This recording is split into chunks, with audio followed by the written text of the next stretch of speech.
Mais souvent les gens se posent la question, effectivement, alors c'est un spectacle d'imitation, mais vous êtes comédien, vous êtes humoriste, vous êtes chanteur, vous êtes musicien, vous êtes quoi en fait?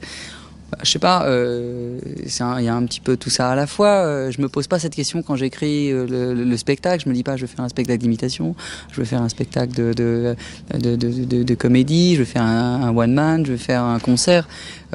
Pour moi, c'est un spectacle. Et effectivement, dedans, il y a des imitations, dedans, il y a du chant, il y a de la musique, il y a de l'humour, il y a différentes émotions, il y a toutes ces choses-là. Et j'ai pas forcément envie de me priver. Et quand j'écris, quand je compose le spectacle, je me pose pas cette question-là. Alors après, voilà, quand on me dit vous êtes quoi, qu'est-ce que vous faites, comment vous vous définissez, je dis voilà, c'est à vous de décider. Après, le spectacle, une fois que je l'ai créé, il m'appartient plus. Il appartient au public et au ressenti des gens. Si par hasard, à la sortie de scène, tu devais rester bloqué sur une imitation, ce serait laquelle? Ça dépend, qu'est-ce que vous entendez par rester bloqué en fait. Tu prends le personnage. Jamais. C'est le même travail qu'un comédien. Je me prends jamais pour les artistes que j'interprète sur scène. J'essaye au mieux dans mon travail. Il y a différents degrés dans le travail de l'imitation. Il y a évidemment les caricatures. Il y a aussi les hommages, mais j'essaye toujours d'interpréter, j'essaye de travailler mes personnages comme travaillerait un comédien. Bon, viser l'idéal, ce serait d'avoir l'incarnation, ce serait vraiment l'idéal. C'est pas toujours le cas évidemment, mais au moins d'interpréter. Voilà. Même quand c'est une caricature, même quand c'est la création d'un personnage, j'essaie toujours de jouer. Voilà, quitte à m'éloigner finalement de la voix, mais finalement en m'éloignant de la voix, mais en étant plus juste dans l'interprétation, je vais donner à l'imitation de la rondeur et un peu plus un truc qui soit un petit peu plus large, et du coup ça passe beaucoup mieux. Et une imitation que tu sens mieux, que tu vis mieux?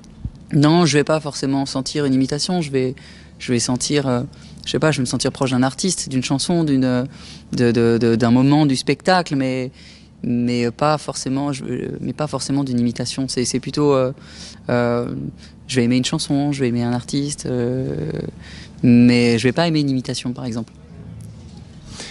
On va pas le cacher, tu es un petit peu de la région ici, je crois que de Saint-Mémy il me semble. Genre je suis pas vraiment de la région, j'ai pas grandi ici, mais c'est vrai que j'y ai vécu pendant 5 ans, j'ai vraiment d'excellents souvenirs, j'y ai toujours mes amis. Ce soir j'inviterai sur scène un de mes potes d'ailleurs, avec qui on a passé quelques années chalonnaises tous les deux, et c'est vrai que c'est un plaisir de revenir. Il y a quand même pas mal de gens que je connais qui vont venir me voir. J'habitais à quelques centaines de mètres de la foire, j'habitais avenue Jacques-Simon, donc c'est vraiment à côté à Saint-Mémy. Donc ouais, c'est un honneur de venir jouer ici quand même. C'est quand même un gros spectacle. J'y avais joué il y a quelques années. Il y a un an au Capitole, tu étais venu? Il y a un an au Capitole, mais à la foire, il y a moins d'un an d'ailleurs au Capitole. Ça devait être en novembre peut-être, novembre. Non, j'ai joué au Capitole aussi. Mais j'ai peut-être dû faire Épernay aussi, le Millésium, j'ai dû le faire aussi peut-être. Mais c'est vrai que je me souviens, je devais avoir entre 18 et 20 ans, et j'avais joué sur un plateau ici à la foire. Il y avait Laurie, il y avait un truc comme ça, c'était un plateau de radio, un plateau M6 ou un truc dans le genre, je sais plus exactement. Il y avait je me souviens plus de tous les noms, il y a quelques artistes je me souviens plus vraiment les noms. Je me souviens de Laurie. Laurie était là, c'est sûr. Qu'est-ce qui t'a marqué chez Laurie? Je peux pas le dire devant une caméra. Allez, une dernière question, puis on te libère. Enfin, tout au moins moi, hein, Hubert. Là-dessus, oui, tu es très pris je suppose, par ton travail, par tes tournées. Passage à Châlons, c'est un peu la détente, on va dire. Est-ce que tu as des loisirs quand même?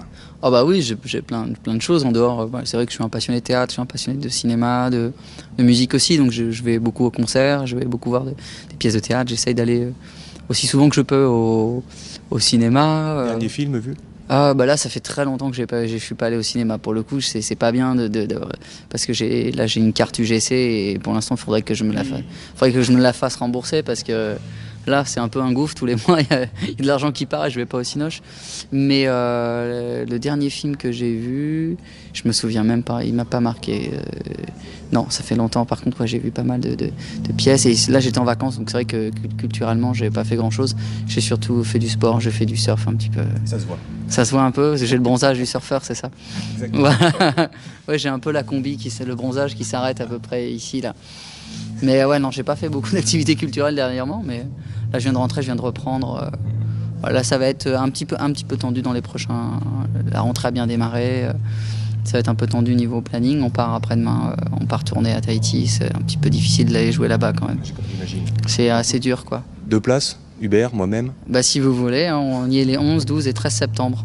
Okay. Voilà. Merci. Une place achetée. Super. Cadeau. Merci Mickaël. Je vous en prie.